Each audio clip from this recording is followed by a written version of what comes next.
I've been sent a really fantastic gimbal, and this time by a company who's never made a smartphone gimbal before. It looks like 2023 is starting off as a fantastic year for smartphone gimbals.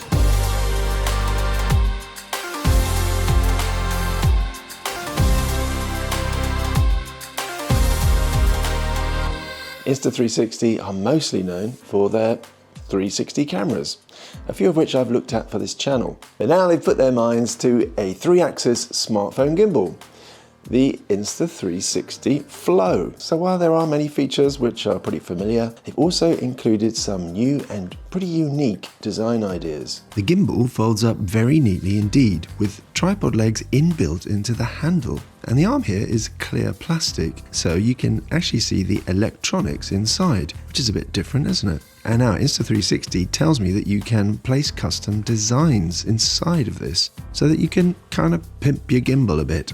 And there's also going to be designs available via their website, which is what they did with the Insta360 Go 2. The Insta360 Flow is really a direct competitor to the DJI Osmo Mobile 6. But how do they compare? Insta360 actually sent me a whole list of all the ways that they think the Flow is better. But let's not take their word for it. Let's put it to the test. First of all, they say the Insta360 Flow has an all-in-one design because the gimbal has a tripod, cold shoe and extendable handle inbuilt. Whereas with the Osmo Mobile 6, you do need to add a tripod and a cold shoe mount. Now, one concern that I had with the inbuilt legs is that if one gets broken, you can't replace it. With other gimbals, the mini tripod can actually be replaced pretty cheaply. As well, these legs are not as stable as the traditional mini tripod legs that you get with gimbals. However, there's actually nothing to stop you using mini tripod legs instead, because it still has the tripod port at the bottom, like all other gimbals. Having tested the gimbal for a few hours last night, it is definitely more convenient this way. I did actually notice it wobbling a bit during the time-lapse shots because it was a bit windy, but the stabilization of the iPhone 14 Pro was able to smooth it out.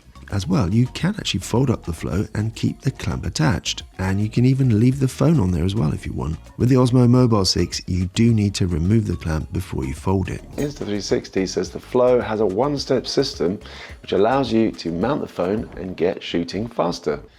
Go. And so I did a little test, and it does appear that the Insta360 Flow is definitely faster.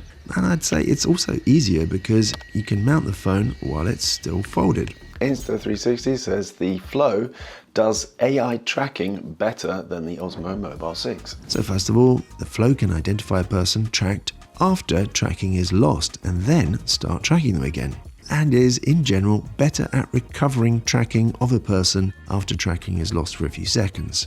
For example, the Flow is going to keep on tracking for quite a while or until you tell it to stop, whereas the Osmo Mobile 6 does usually give up as soon as you get this red box. So when I tested this, I found that indeed the Insta360 Flow maintained tracking even after I hid around the corner, while the Osmo Mobile 6 didn't, but actually only with the main camera. When I tried the front selfie camera, neither gimbal was able to maintain tracking. Secondly, Insta360 says the Flow can recognize a subject, either a person or object, and keep tracking, even after the subject changes angle and therefore looks different. So I tested the claim with this pot, and I picked this because the pattern around the side makes it look very different when you turn it. And indeed, the Osmo Mobile 6 wasn't able to keep tracking when I turned it around, while the Flow could. However, I did notice that the Flow did lose the track when I moved the pot around more quickly. Most of the time, it found the pot again, but eventually it did give up, so it's not totally infallible. But it is definitely better at tracking than the DJI gimbal.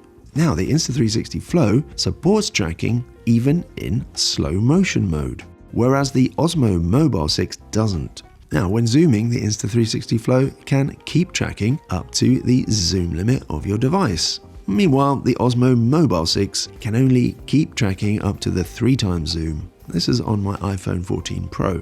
When it comes to tracking, the main advantage the Osmo Mobile 6 has is the gesture control feature, and that is something that is absent from the Insta360 Flow gimbal. And having gesture control definitely makes it easier when filming solo, especially if you want to use the main camera rather than the selfie camera. Breaking news, Insta360 have just told me they will be implementing gesture control for the Flow as well. Boom. So this is one of the features of the Flow, which is new and unique, and it's pretty cool too. To change modes, all you do is swipe your thumb around the black interface. With the Osmo Mobile 6, you press a button, but you can only go in one direction, left to right. If you want the mode to the left, you're going to need to cycle all the way round. With the Flow, you can swipe left and right, and it works both ways. To cycle through the modes, you can just keep circling your thumb around. And another way to change modes is just by tapping twice on the left or right side of this wheel. With the Flow, you can also switch between front and back cameras while recording. With the Osmo Mobile 6, you do need to stop recording to switch. And this does make vlogging a bit easier, as you don't have to interrupt recording to change your view. Switching lenses is also easier. In fact, it's really easy. This circular control panel also has a knob part which you can twist, and it's really easy to operate with your thumb while you're holding it. So pull it to the left and hold to zoom out. Pull it to the right and hold to zoom in. Pull and let go and it snaps to the next camera. So that is probably the best lens changing control that I've actually used on a gimbal. With the Osmo Mobile 6, you need to use the zoom knob, but it's definitely more tricky. It's actually one of the weaker parts of this gimbal. And I do think that even the previous versions of the Osmo Mobile did a better job. But apart from using the knob, you would have to use the control on the smartphone screen. So another nice feature of the Flow allows you to easily preview the last clip. You just tap and hold on the switch button. With the Osmo Mobile 6, on the other hand, you have to use the screen interface. And this is another really cool bit of design. If your phone is in vertical mode, but the clip is horizontal, it will actually automatically switch to horizontal so you can preview the clip with the full screen. And it does that vice versa as well. And not only that, but it works when you switch to the home screen. The home screen reads in vertical mode, but if you're filming away and you're in horizontal mode and then you tap the home screen, this gimbal will actually switch so you can read it easier.